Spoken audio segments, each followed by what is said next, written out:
Hey everybody, it's your boy Personette. I'm back with another one of our legacy projects, Interview with a Success. She's not an alumni of this school. I believe she went to Murrow. This is Paige. Paige works with the Council for Unity. If you know me, you know I'm all about the Council for Unity. I think what America needs right now is more unity, is more looking for ways to come together. And that's what the Council for Unity is all about.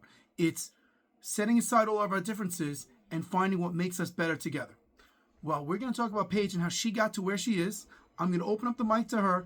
She is outstanding. She is amazing. So, ladies and gentlemen, I give you Paige. Paige, where does the world find you today? The world actually finds me as a site coordinator. I worked hand with Mr. Personette, helping students on social development, SEL, social emotional learning, and also his legacy project. Really great. So I actually started out going to Murrow. My experience was a little bit off because I didn't have a freshman year, so I didn't really know how high school worked, jumping from online learning during COVID, jumping all the way straight into straight learning again after a year. It was honestly difficult finding a circle, social levels, and also learning how to work with peers in education setting. It was a little bit of a difference. And then honestly having to find myself, it took me about a little bit of some time. I ended up having to go to night school, completing different credits, and then also trying to stay on track with graduation. But I found myself with council, and I found myself almost, that's the only class I went to. That was the family you were looking for. Yeah, that was the family I was looking for. So I would say about my junior year is when I actually found more structure. Junior year, I started pulling myself into going to more classes, emailing teachers, hey, I'm failing, I need help. So I think my weak part was asking for help. And I didn't know how to do it. So with Council for Unity, they honestly invited me into that family unit and said I could help you. So now after I graduated, got into college and found myself with a major, I'm currently in my psychology major. I'm about to graduate my associates. Now, what do you want to do with that psychology major? Where do you see that going? I actually want to dive into social work, travel social work. I think I'm more leaning to. Clinical is an option. Some people think I should be a teacher.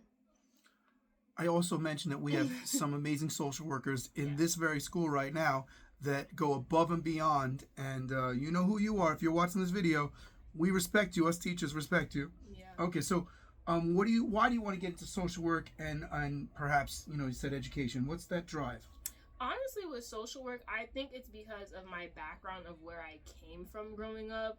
As being the youngest, everything was aided to me, so having to give that help to others is really what's important to me.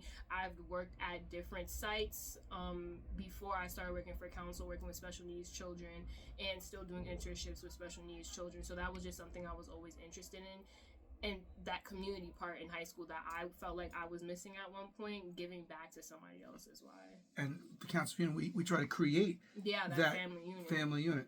Yeah, I see that in the beginning it does take some time, kids trying to know each other, trying to understand, hey, can I say this in this environment without feeling judged? And that's what council does. We help to build that community around you. So if you feel as if you're walking in the hallways and, hey, today's not my day, you know that you're coming to council and you're not going to feel judged if you express yourself in that way. So council is really important in that direction. It does take a while for you to get to that level.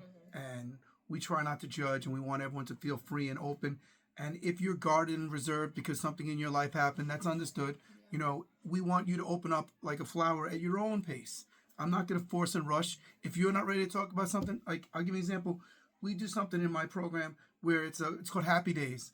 And we have the students open up about their world. They bring in food from their culture, and they talk about what makes them who they are.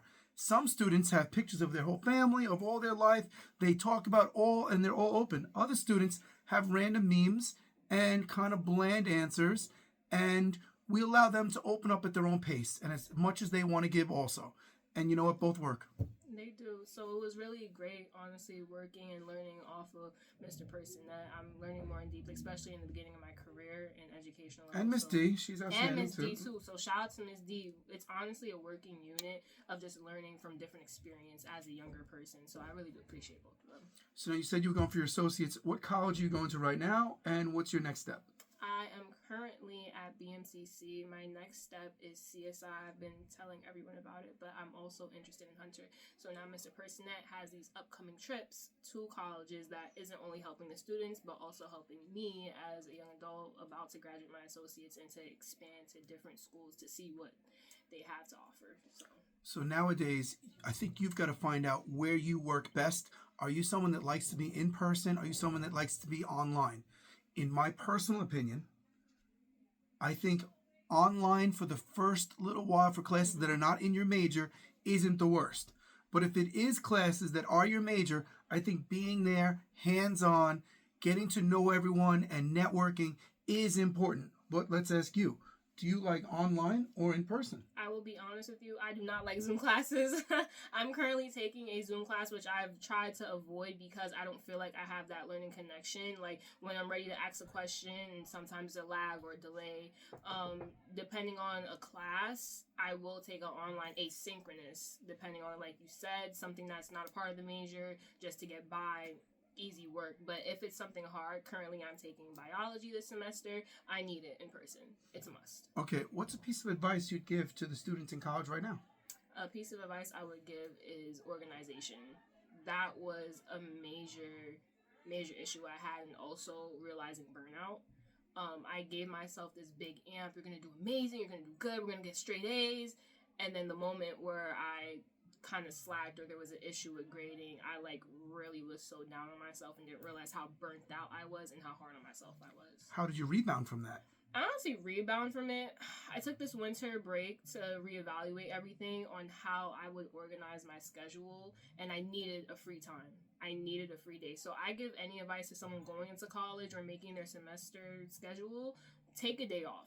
Balance. No classes, anything, balance. If you have to go to work that day, do it, but take a day off from school.